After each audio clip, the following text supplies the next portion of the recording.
আসসালামু আলাইকুম। দ্বাদশ শ্রেণীর শিক্ষার্থীরা কেমন আছো তোমরা? আশা করি তোমরা সবাই ভালো আছো এবং সুস্থ আছো। গ্রিনফিল্ড কলেজের পক্ষ থেকে তোমাদের সবাইকে অনলাইন ক্লাসে স্বাগত জানাচ্ছি। তোমাদের প্রাক নির্বাচনী পরীক্ষার জন্য যে সিলেবাস ছিল ভূগোল দ্বিতীয় পত্রের আমরা পড়ে শেষ করে ফেলেছি। এখন আমরা রিভিশন ক্লাস করছি। তো আজকে আমি তোমাদের ভূগোল দ্বিতীয় পত্রের তৃতীয় অধ্যায়, যেটা অধ্যায়টির নাম হচ্ছে বসতি, এই অধ্যায় থেকে সৃজনশীল প্রশ্ন নিয়ে আলোচনা করব। তো শিক্ষার্থীরা, আলোচনার প্রথমে তোমাদের আমি গত ক্লাসেও বলেছি, বারবার মনে করিয়ে দিচ্ছি যে তোমরা যদি প্রথম অধ্যায় যেটা আছে মানবিক ভূগোল, দ্বিতীয় অধ্যায় জনসংখ্যা, তৃতীয় অধ্যায় বসতি, চতুর্থ অধ্যায় কৃষি এবং নবম একটা অধ্যায় আছে যেটা তোমাদের নির্বাচনী পরীক্ষার সিলেবাসে এখনো পড়ানো হয়নি, দুর্যোগ, প্রাকৃতিক দুর্যোগ ও দূষণ। এই অধ্যায়গুলো যদি ভালো করে পড়ো, এখান থেকে তোমরা কমপক্ষে প্রতিটা অধ্যায় থেকেই কিন্তু এখানে প্রশ্ন আসে প্রতি বছর, এক বা একাধিক। তো সুতরাং 4টা প্রশ্ন তো তোমরা কমন পাবেই, তোমরা 5টা প্রশ্নও পেতে পারো। আর যেহেতু তোমাদের 5টা লিখতে হয়, তাহলে আমরা এই 4টা অধ্যায় খুবই ভালো করে পড়বো, যাতে এখান থেকে কোনো প্রশ্ন আসলে অবশ্যই আমরা অ্যান্সার করতে পারি। এবং এই অধ্যায়গুলো এত সহজ যে একটু বুঝে পড়লেই জিনিসগুলো কিন্তু নিজে থেকেই লেখা যায়, শুধুমাত্র বোঝার বিষয়। ঠিক আছে, তোমরা নিজেরাই নিজেদের মতো করে উত্তরগুলো লিখতে পারবে। তো আমরা চলো দেখি যে আজকে এই অধ্যায় থেকে সৃজনশীল প্রশ্ন আমরা কি রেখেছি।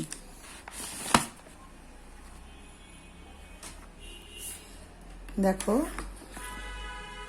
আমার ধারণা এই প্রশ্নগুলো যদি তোমরা কেউ লেখাপড়া করে থাকো, এর আগে তোমরা যখন আমি পড়িয়েছি তখন তোমরা পড়েছো, তারপরেও আমি আবার দেখাচ্ছি ইম্পর্টেন্ট কিছু প্রশ্ন, যাতে যারা এখনো পড়ো নাই তারা এটা এখন লিখে নিবে এবং পড়ে ফেলবে।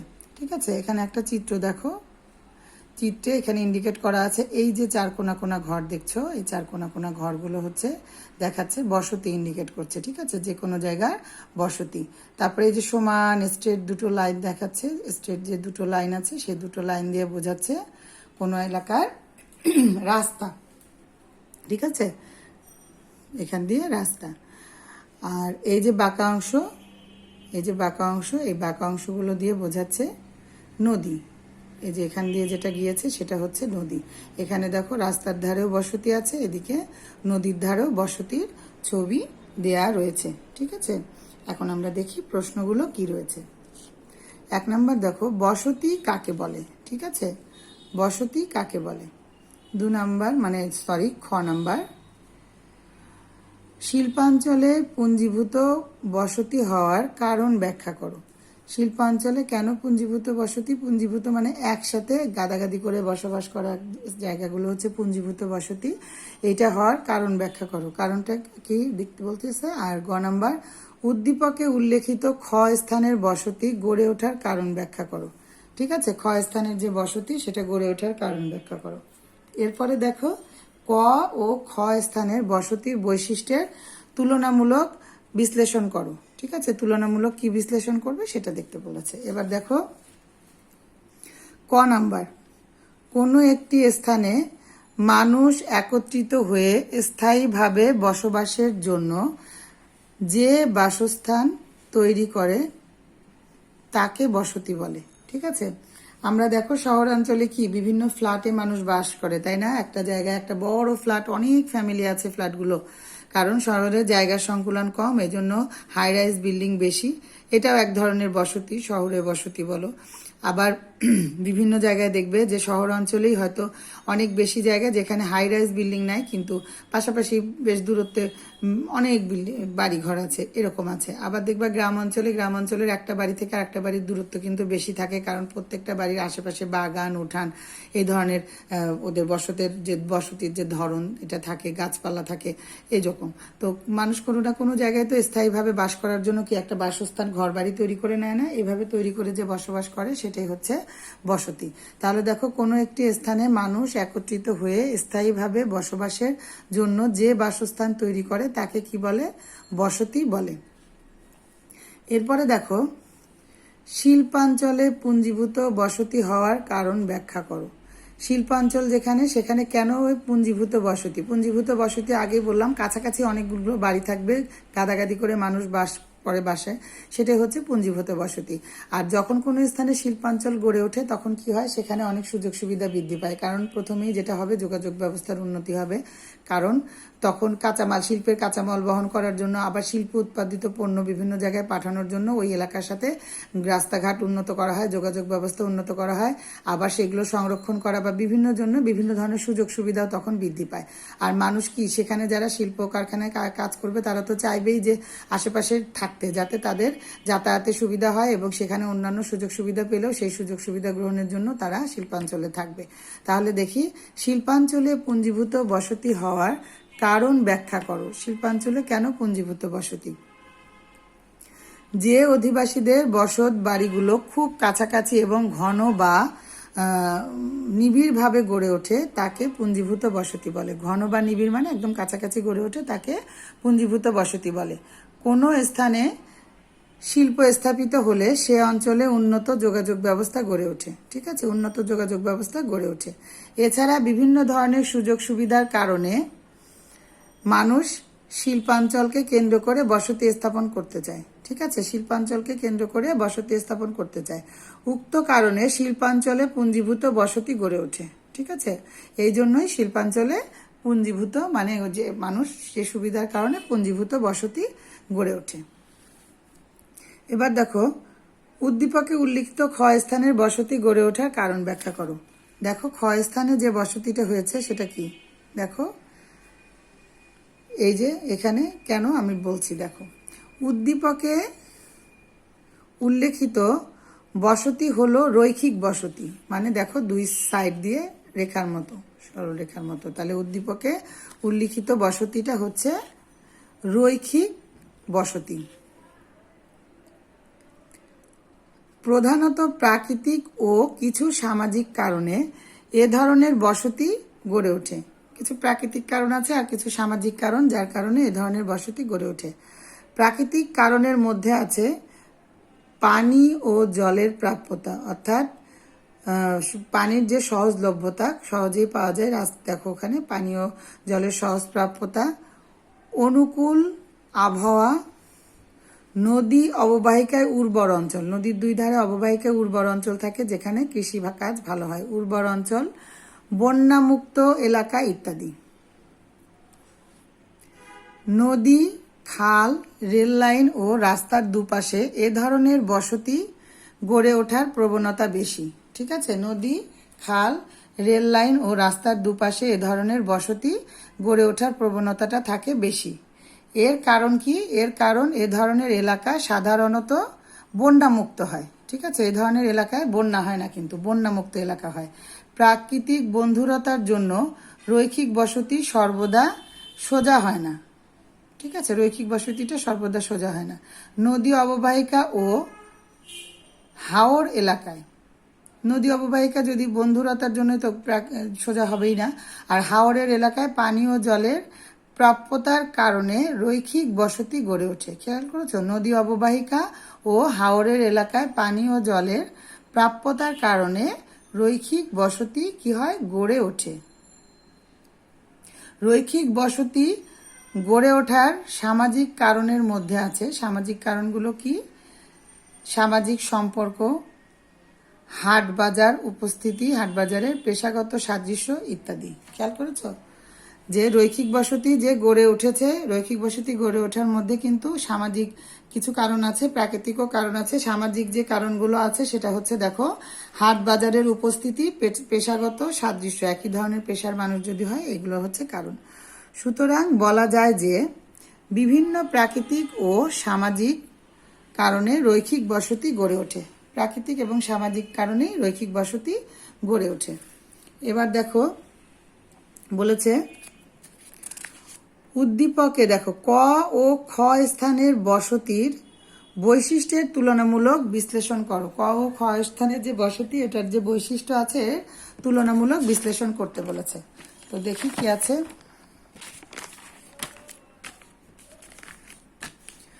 উদ্দীপকে ক এবং খ স্থানে যথাক্রমে বিক্ষিপ্ত এবং রৈখিক বসতি দেখা যায়। তাহলে কি উদ্দীপকের ক আর যে খ স্থান এখানে বিক্ষিপ্ত এবং রৈখিক বসতি কি হয় দেখা দেয়। বিক্ষিপ্ত বসতি যেমন দেখা যায়, রৈখিক বসতি দেখা যায়। ক স্থানে মাত্র একটি বা দুটি বসতি দূরে দূরে অবস্থান করায় এটি বিক্ষিপ্ত বসতি। ক স্থানে কি একটা বা দুইটা বসতি দেখো বিভিন্ন জায়গায় দূরে দূরে অবস্থান করেছে, এটা হলো বিক্ষিপ্ত বসতি। এবং খ স্থানে কয়েকটি বসতি কি করেছে পাশাপাশি সরল রেখায় অবস্থান করা এটি রৈখিক বসতি। খেয়াল করো, বিক্ষিপ্ত এই যে এখানে একটা ক, এখানে একটা মানে ছড়িয়ে আছে, এটা হলো বিক্ষিপ্ত অবস্থায় রয়েছে। আর এখানে কি রয়েছে পাশাপাশি, দেখো এটা হচ্ছে পাশাপাশি, এটা হলো রৈখিক বসতি। নিচে বিক্ষিপ্ত ও রৈখিক বসতির বৈশিষ্ট্যের তুলনামূলক বিশ্লেষণ করা হলো। তাহলে নিচে বিক্ষিপ্ত যে বসতি আর রৈখিক বসতি আছে এই দুটোর বৈশিষ্ট্যের তুলনামূলক একটা বিশ্লেষণ করছি। বিক্ষিপ্ত বসতিতে একটি পরিবার অন্যটি থেকে অনেক দূরে অবস্থান করে। তাহলে যে বিক্ষিপ্ত যে বসতি সেই বসতিতে একটি পরিবার আর একটা থেকে অনেক দূরে অবস্থান করে। আর রৈখিক বসতিতে একটি পরিবার অন্যটির কাছাকাছি এবং সরল রেখায় অবস্থান করে। ঠিক আছে, একটা থেকে আরেকটা কাছাকাছি এবং সরল রেখা। আর বিক্ষিপ্ত মানে একটি থেকে আরেকটা অনেক দূরে ছড়ানো ছিটানো অবস্থায় যেটা থাকে। 2 নাম্বার দেখো, বন্ধুর ভূপ্রকৃতিতে বিক্ষিপ্ত বসতি দেখা যায়। বন্ধুর মানে যেখানে উঁচা নিচা বসতি, এই ধরনের বসতিতে বিক্ষিপ্ত বসতি দেখা যায়। কারণ যেখানে উঁচু বা সমস্যা তার পাশে দূরে দূরে যেখানে একটু বসবাসের উপযোগী পরিবেশ বা ভূমি রয়েছে সেখানে বসতি স্থাপন করে, এই জন্য বন্ধুর ভূপ্রকৃতিতে বিক্ষিপ্ত বসতি দেখা যায়। অপরদিকে কি হয়, নদীর প্রাকৃতিক বাঁধ, নদীতে যখন বাঁধ দেওয়া হয়, তারপরে নদীর রাস্তার কিনারা প্রভৃতি স্থানে রৈখিক বসতি গড়ে ওঠে। ঠিক আছে, এরপরে দেখো বিক্ষিপ্ত বসতিতে 3 নাম্বার, বিক্ষিপ্ত বসতিতে অধিবাসীদের মধ্যে সামাজিক ও অর্থনৈতিক বিচ্ছিন্নতা দেখা যায়। ঠিক আছে, তাহলে বিক্ষিপ্ত বসতিতে অধিবাসীদের মধ্যে সামাজিক ও অর্থনৈতিক বিচ্ছিন্নতা দেখা যায়। পক্ষান্তরে মানে অন্যদিকে রৈখিক বসতির অধিবাসীদের মধ্যে সামাজিক বন্ধন অনেক দৃঢ় হয়। ঠিক আছে, রৈখিক বসতি যারা তাদের কাছাকাছি থাকার জন্য সামাজিক বন্ধনটা অনেক দৃঢ় হয়। আর বিক্ষিপ্ত বসতির যাতায়াত ব্যবস্থা অনুন্নত হইলেও রৈখিক বসতির যাতায়াত ব্যবস্থা খুবই ভালো। ঠিক আছে, বিক্ষিপ্ত বসতির যাতায়াত ব্যবস্থাটা যদি অনুন্নত হইলেও রৈখিক বসতির যাতায়াত ব্যবস্থা খুব ভালো। উপরিউক্ত আলোচনা থেকে বলা যায় বসতি দুটিতে ভিন্ন বৈশিষ্ট্য বিদ্যমান, যা থেকে সহজে এদের মধ্যে পার্থক্য নিরূপণ করা যায়। ঠিক আছে, এরপরে আমরা আরেকটি সৃজনশীল প্রশ্ন করব। দেখো, ক একটা চিত্র দেওয়া আছে, এখানে এগুলো বসতি, লেটার বলা হয়েছে। কটা হচ্ছে কৃষি প্রধান বসতি, আর খ দেখো চিত্র, এটা হচ্ছে অকৃষি প্রধান বসতি, মানে এখানকার লোকদের প্রধান জীবিকা কৃষি নয়, কৃষির বাইরে অন্য কিছু। আর এখানকার এলাকার লোকদের জীবিকা হচ্ছে কৃষি।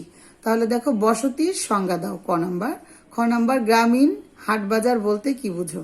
ঠিক আছে, বসতির সংজ্ঞা দাও, গ্রামীণ হাটবাজার বলতে কি বুঝো? গ নাম্বার হচ্ছে 1 নং বসতি থেকে 2 নং বসতিতে রূপান্তরের ধারার প্রভাব ব্যাখ্যা করো। আর ঘ নাম্বার হলো চিত্রে 1 এর বসতি এবং চিত্র 2 এর বসতির পার্থক্য তুলে ধরো। 1 এবং 2 নং বসতির যে পার্থক্য সেটা তুলে ধরতে বলেছে। এবার দেখো ক নাম্বার, বসতির সংজ্ঞা। কোনো একটি স্থানে মানুষ একত্রিত হয়ে স্থায়ীভাবে বসবাসের জন্য যে অবয়ব তৈরি করে তাই হচ্ছে বসতি।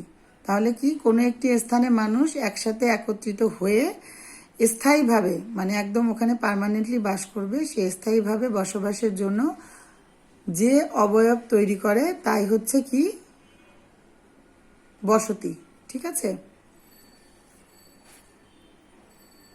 এরপর দেখো বসতি কিন্তু বহু ধরনের আছে, গ্রামীণ বসতি, শহরে বসতি, আবার বসতির ধরনের উপর আছে বৃত্তাকার বা গোলাকার, সরল রেখা, বিক্ষিপ্ত, পুঞ্জীভূত, এই ধরনের বিভিন্ন বসতি রয়েছে। এবার দেখো গ্রামীণ হাটবাজার বলতে কি বুঝো? গ্রামীণ হাটবাজার গ্রামীণ অর্থনীতির অন্যতম ভিত্তি। ঠিক আছে, গ্রামীণ যে অর্থনীতি এর একটা অন্যতম ভিত্তি হচ্ছে গ্রামীণ হাট এবং বাজার। প্রাচীনকাল থেকে মানুষ উদ্বৃত্ত পণ্য নিজের, অর্থাৎ কোনো একটা মানুষ ধরো কৃষিকাজে নিয়োজিত, সে কৃষিকাজ করে তার যে পণ্য উৎপাদন হয় সেই উৎপাদিত পণ্যের নিজের প্রয়োজন মেটানোর পর বাকি যেটা থাকে সেটা হলো উদ্বৃত্ত পণ্য। তো সেই লোককে তো শুধু খাবার রাখলেই চলবে না, আনুষঙ্গিক অনেক কিছুই লাগবে, বস্ত্র, তারপরে আরও জিনিসপত্র। তখন সে কি করবে, যে তাঁতি তার সাথে সেই জিনিসটা বিনিময় করা, সেটা হলো উদ্বৃত্ত পণ্যের বিনিময় করা। আবার তাঁতি ধরো কাপড় উৎপাদন করলো, কিন্তু সে খাবার কেনার জন্য কি করবে, তার নিজের কাপড় রেখে বাকি উদ্বৃত্তগুলো বিক্রি করবে। সেরকম প্রাচীনকাল থেকেই মানুষ নিজের উদ্বৃত্ত পণ্য অন্যের সাথে বিনিময় করে নিজেদের প্রয়োজন মিটিয়ে আসছে। উদ্বৃত্ত পণ্য ও সেবায় এই বিনিময় প্রথার উপর ভিত্তি করে যে হাটবাজার গড়ে উঠেছে তা গ্রামীণ হাটবাজার নামে পরিচিত। তাহলে দেখো, গ্রামীণ হাটবাজার গ্রামীণ অর্থনীতির অন্যতম ভিত্তি। ঠিক আছে, প্রাচীনকাল থেকে মানুষ কি নিজের উদ্বৃত্ত পণ্য অন্যের সাথে বিনিময় করে নিজেদের প্রয়োজন মিটিয়ে আসছে। উদ্বৃত্ত পণ্য ও সেবার এই বিনিময় প্রথার উপর ভিত্তি করে যে হাটবাজার গড়ে উঠেছে তা গ্রামীণ হাটবাজার নামে পরিচিত। এরপরে গ নম্বর দেখো, চিত্রে 1 নং বসতি হচ্ছে কৃষি প্রধান তথা গ্রামীণ বসতি এবং 2 নং বসতি হচ্ছে অকৃষি প্রধান তথা শহরে বসতি। ঠিক আছে, 1 নং বসতি হলো কৃষি প্রধান বসতি এবং 2 নং বসতি হচ্ছে শহরে বসতি। গ্রামীণ জনপদের অর্ধেকের বেশি মানুষ যখন কৃষি পেশা ছেড়ে অকৃষি পেশায় নিয়োজিত হয় তখন সেই জনপদকে শহরে জনবসতি বলে। ঠিক আছে, খেয়াল করো, চিত্রে 1 নং বসতি হচ্ছে কৃষি প্রধান, এটা দেখলাম, আর তথা গ্রামীণ বসতি, কারণ গ্রামের মানুষটাই কৃষিকাজে নিহত। আর 2 নং বসতি অকৃষি প্রধান অর্থাৎ শহরে বসতি। গ্রামীণ জনপদের অর্ধেকের বেশি মানুষ কি করে, যখন অকৃষি পেশা ছেড়ে কৃষি পেশায় নিয়োজিত হয় তখন সেই জনপদকে শহরে জনবসতি বলে। এই প্রক্রিয়াকে বলা হয় নগরায়ন। চিত্রের 1 নং বসতি থেকে 2 নং বসতিতে রূপান্তর তথা নগরায়নের ফলে যেসব প্রভাব পরিলক্ষিত হয় সেগুলো হলো, কি কি প্রভাব পরিলক্ষিত হয়, বসতবাড়ির ধরন। ঠিক আছে, বসতবাড়ির ধরন কেমন, শহরে বহুতল বিশিষ্ট বাড়ির সংখ্যা বৃদ্ধি পায়, শহর এলাকায় বহুতল বিশিষ্ট যে বাড়ি সেটার সংখ্যা বৃদ্ধি পায়।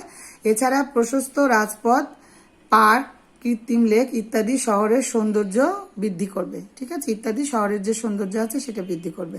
পরিবহন ব্যবস্থা, নগরে যাতায়াতের জন্য অধিক সংখ্যক রাস্তা গড়ে ওঠে, ফলে মানুষ সহজেই বিভিন্ন ধরনের পরিবহন ব্যবহার করে এক স্থান থেকে অন্য স্থানে কি করে, যেতে পারে। এরপর দেখো, সেবা সুবিধা। নগর জীবনে মানুষের বিভিন্ন ধরনের সেবা সুবিধা যেমন বিদ্যুৎ, গ্যাস, পানি ও পয় প্রণালী ইত্যাদি অপরিহার্যভাবে গড়ে ওঠে। এগুলো সেবা কিন্তু নগরে পেয়ে যায়। তাহলে নগর জীবনে মানুষের বিভিন্ন ধরনের সেবা সুবিধা যেমন বিদ্যুৎ, গ্যাস, পানি ও পয় প্রণালী ইত্যাদি অপরিহার্যভাবে গড়ে ওঠে। এরপরে দেখো, শিক্ষা ও চিকিৎসা। নগরে মানুষ শিক্ষা ও চিকিৎসার ক্ষেত্রে সর্বপ্রকার সুবিধা ভোগ করে থাকে, কারণ স্কুল, কলেজ, বিশ্ববিদ্যালয়, প্রশিক্ষণ প্রতিষ্ঠান ও চিকিৎসালয় প্রভৃতি নগরে অধিক হারে গড়ে ওঠে। পরিবেশের অবক্ষয়, নগরায়নের ফলে জনসংখ্যা দ্রুত বৃদ্ধি পায়, ফলে বাসস্থানের তীব্র সংকট দেখা দেয় এবং বস্তির সৃষ্টি হয়। এছাড়া যানবাহনের সংখ্যা বৃদ্ধির ফলে বায়ু দূষিত হয়ে পরিবেশের ব্যাপক কি করে, ক্ষতি সাধন করে। এরপরে দেখো, ঘ নম্বর প্রশ্নটা কি ছিল, চিত্রে 1 এর বসতি এবং চিত্র 2 এর বসতির পার্থক্য তুলে ধরো। 1 আর 2 এর যে বসতি এটার পার্থক্য কি, দেখো, চিত্র 1 এ গ্রামীণ এবং চিত্র 2 এ নগর বসতি দেখানো হয়েছে। যে বসতির সংখ্যাগরিষ্ঠ অধিবাসী জীবিকা অর্জনের জন্য কৃষির উপর নির্ভরশীল, ঠিক আছে, তাকে গ্রামীণ বসতি বলে। তাহলে যে বসতির জনসংখ্যার সংখ্যাগরিষ্ঠ মানে বেশিরভাগ লোকই অধিবাসী জীবিকা অর্জনের জন্য কি কৃষিকাজের উপর নির্ভরশীল, তাকে কি বলা হয়, গ্রামীণ বসতি। আর অপরদিকে যে বসতি অঞ্চলের অধিকাংশ অধিবাসী অকৃষি পেশা, কি কি অকৃষি পেশা, অকৃষি পেশা যেমন হলো পণ্যদ্রব্য ক্রয় বিক্রয়, তারপরে শিল্প, পরিবহন, সেবা সংক্রান্ত কাজ এবং পেশায় নিয়োজিত, তাকে কি বলা হয়, শহরে বসতি বলে। গ্রামীণ ও শহরে বসতির অধিবাসীদের মধ্যে পেশাগত পার্থক্যের পাশাপাশি কি কি আছে, বিভিন্ন ধরনের বিপরীত্য দেখা যায়, নিচে তা তুলে ধরা হলো। দেখো, গ্রামে দোচালা ও চৌচালা বসতির প্রাধান্য থাকলেও, 2 চাল বা 3 চাল এরকম প্রাধান্য থাকলেও শহরে বহুতল ভবন দেখা যায়। শহরে বসতিতে বিভিন্ন নকশার আধুনিক অট্টালিকা দেখা গেলেও গ্রামের বাড়িঘরগুলো সাধারণত একই রকম নকশায় দেখা যায়। ঠিক আছে, গ্রামের যে বাড়িঘর এগুলো একই রকম নকশায় দেখা যায়। শহরে বাড়িগুলো ইট সিমেন্টের তৈরি, অপরদিকে গ্রামীণ বাড়িগুলোর অধিকাংশই মাটি, কাঠ ও টিনের হয়ে থাকে। শহরে বসতিতে স্থানের অভাবে বিভিন্ন ঘর আলাদাভাবে তৈরি হয় না, আবার অনেক ঘরের উপস্থিতি শহরে বসতিতে দেখা যায় না, যেমন গোলাঘর, গোয়ালঘর ইত্যাদি। অপরদিকে এসব ঘর দিয়ে গ্রামীণ বসতিকে চেনা যায়। গ্রামীণ বসতিতে উঠানের চারপাশে শোয়ার ঘর, গোয়ালঘর, রান্নাঘর দেখা যায়, কিন্তু শহরে বসতিতে উঠানের উপস্থিতি দেখা যায় না। শহরে বসতিতে রাস্তাঘাটের প্রাধান্য বেশি, তবে গ্রামীণ বসতিতে তা কি খুবই কম। উপরিক্ত আলোচনা থেকে প্রতীয়মান হয় যে গ্রামীণ ও নগর বসতির মধ্যে সুস্পষ্ট পার্থক্য রয়েছে। তো শিক্ষার্থীরা, এখানে দেখো গ্রামীণ আর শহরি বসতির আমরা মিল আর অমিল পেলাম, আর কিভাবে গ্রামীণ বসতি থেকে আস্তে আস্তে শহরি বসতিতে রূপান্তর হয় সেটার ধারাও জানতে পারলাম। আর এছাড়া তোমাদেরকে আর একটা যেটা যে বসতি, রৈখিক বসতি আর পুঞ্জীভূত বসতি সম্পর্কেও আমরা ধারণা পেলাম। আশা করব যে এই প্রশ্নের উত্তর দুটো তোমরা পড়ে ফেলবে। তো আজকে এতটুকুই শিক্ষার্থীরা, ধন্যবাদ।